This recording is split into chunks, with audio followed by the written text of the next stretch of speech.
It is.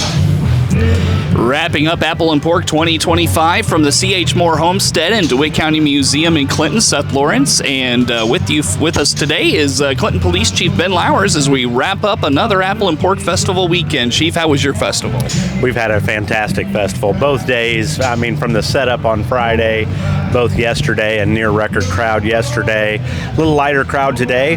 That's not uncommon for a Sunday. We typically, in years past, we typically see 60 to 70% of the crowd on Sunday that we see on Saturday. I think so that's common, and our numbers show that again this year. But the weather's been fantastic. We had some heat-related issues yesterday. I think I read that our fire and EMS ran like 22 calls yesterday, a few bee stings and mostly heat-related incidents. But outside of that, nothing serious. And I think they have run significantly less today. But all in all, no law enforcement related matters really, other than a little bit of traffic congestion, a couple little parking things here and there, but easily resolved, and been another great year. Another one comes and goes, and another one without many issues. That's what you like to hear. All right, Chief. Well, it is time for that grand total. Remind us yesterday's total. What was today's, and give us that tally. Yesterday's count estimate. 58,780. Today's 38,160. So down about 20,000, down about a third from yesterday. Again, that's common. That gives us a grand total for the 2-day attendance of the festival, 96,940. Just shy of 100,000. That's pretty good. I'll tell you what, for the heat that we were anticipating, I should say that kind of got built up as we got closer.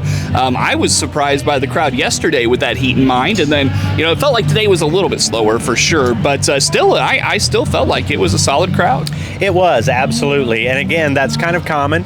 I think if you were watching the weather forecast this week, you knew that it was going to be just slightly warmer today than yesterday. I think that may have been a factor. It's always a factor with Sunday. It's certainly a slower start with church and things going on Sunday mornings. And quite frankly, I think people are anxious to get out on Saturday. They want to beat the crowd. The crowd starts early on Saturday. It runs all day. We still had people parking late into the afternoon, showing up right ahead of closing. As I was leaving last night, well after 5 o'clock, I had people asking, where do we start and whatnot. Well, unfortunately, it's kind of winding down. You need to come back in the morning. And they did.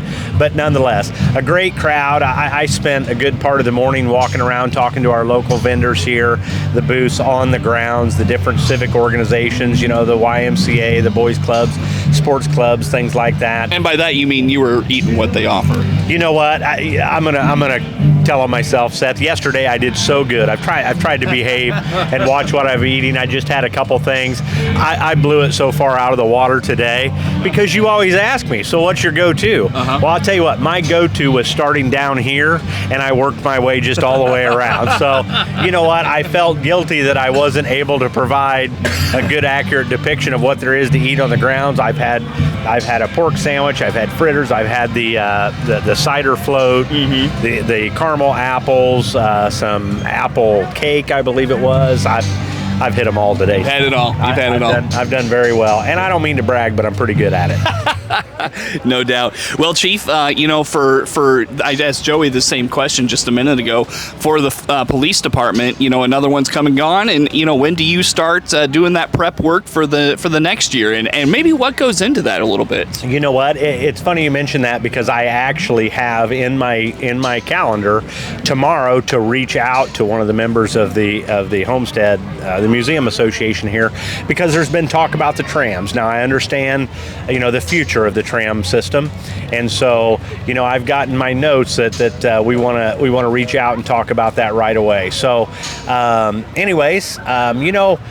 we wrap up today. We always talk about how fascinating it is to me that we bring almost 100,000 people to town over the weekend, and tomorrow morning by 8 a.m., other than the trampled grass, you won't hardly know that they've been here. The tents will be gone. The people, they will pack up and move out by dusk tonight, and it's pretty fascinating how quickly it comes and how quickly it goes. But we, as I've told you before, I've taken over a fairly well-oiled machine here in terms of preparation, and without any major changes to the festival, there's not a lot that has to change from year to year. So, but we kind of sit back, we kind of go over what went right, what we could have improved this year. I'll tell you, this is one of those years that I can't think of many things that we could improve. Things just went really well.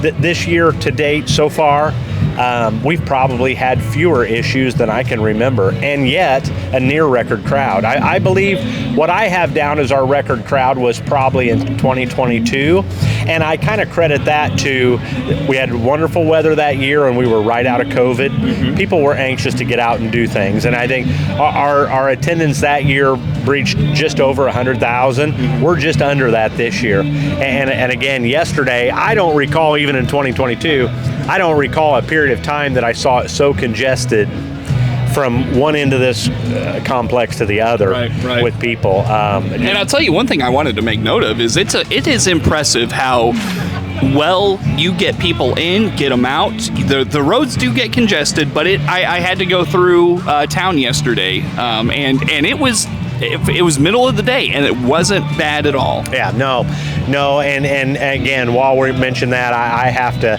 give thanks to the Illinois State Police who assists us out on 54, the Sheriff's Department, the Police Department working together up here on the grounds. They come up and provide extra support for us, and that's we're certainly thankful for that.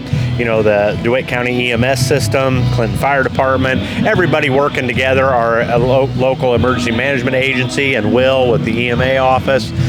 Just everybody working together, the organizations. In a town like this, we know each other. I can walk around here to all the different vendors and booths on the grounds, or even up Center Street. Those people. If they need something, they reach out to us. Vice versa. It's just a really good system that we've got going on here, and I have to give it to Joey and all of her staff. Again, the amount of people that we bring in for this, the amount of fundraising that goes on for this community in this 2-day period is just astronomical, and I couldn't imagine without it. So, a little nostalgia as I walk around here. I look at them making ropes over here. I wasn't at the first one, but I was probably at the 10th Apple and Pork Festival, and I know as a kid I stood on those little boxes over there and I made a rope myself. That was kind of a highlight every year, was to come make a rope, and inevitably we'd get up to the flea market and a group of us boys would buy something that our parents weren't very proud of by the time we got home, whether it was some kind of a pocket knife or something like that. But not you, Chief. No, I know it's hard to believe, but just the memories that I have here growing up here as a young kid, and how this has expanded from the time that I was a small kid here. I was one of these grade school, junior high kids running around here, a few years ago, let's say. But anyways, just to see what it's turned into and developed into and grown into today, to really encompass our whole town, and just how good it is for the entire community, all of our organizations and whatnot here in town. So can't say enough good things about the Apple and Pork Festival. If you were one of those that weren't counted in the 96,000 this year, be sure and come out and see us next year. On that note, Chief, always good to have you, and another successful weekend to you and your staff, and we appreciate all the hard work that your guys put into this weekend. Thank you. I appreciate it, Seth. We're looking forward to next year. That's Clinton Police Chief Ben Lowers as we wrap up at the 2025 Apple and Pork Festival.